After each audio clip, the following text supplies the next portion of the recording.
Hi, Andy from Amherst Today, and I'm talking with Nate Jensen, an Amherst resident who has recently declared his candidacy for one of the 3 seats representing Amherst, New Hampshire in the New Hampshire State Legislature. Nate, thanks for joining us. Thank you, Andy. I'm happy to be here on Amherst Today. Can you tell us a little bit about yourself, Nate? My name is Nate Jensen, and I am a 7-year resident of Amherst. I'm one of your selectmen, and I'm also your Amherst School District moderator. In addition to that, I'm a businessman and a stay-at-home father.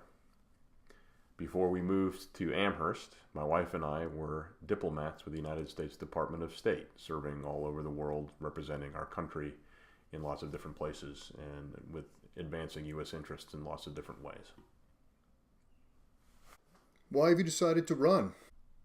I have a lot of local, state, national, and international experience, and I'd like to put that experience to work for the town in Concord.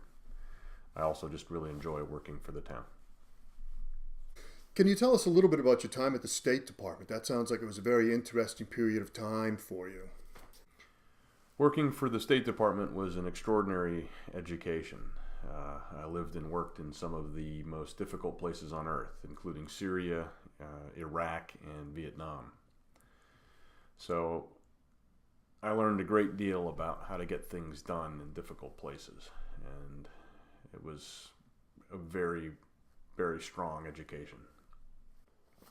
What brought you to Amherst, New Hampshire? My family moved to New Hampshire 25 years ago.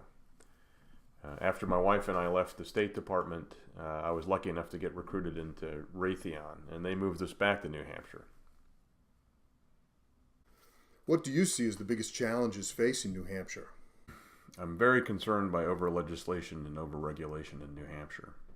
Sometimes it feels like you can't do anything without some rule or some law or some regulation getting in the way. And this is a serious problem. It's stifling our economy and it's trampling on our liberties. What will be your priorities if elected? My 3 priorities are to reduce the burden of law and regulation, increase transparency in our state government, and represent the interests of Amherst to the best of my ability. Above all, I want to keep taxes low, and I want to make sure that state services are the best value for money for our residents. That's great, Nate. Thank you for your time. Is there anything else you would like to add? Well, I'd be honored if the people of Amherst would vote for me in the upcoming election. If you want to reach out to me, please do so. I'd love to hear from you. You can reach me through my candidate Facebook page. That's Nate Jensen. And thank you for your consideration. That's great, Nate. Thanks again for your time. And thanks everybody for watching. Remember, you can get more coverage of the upcoming election and the different candidates on AmherstToday.com. Thank you. Thank you, Andy.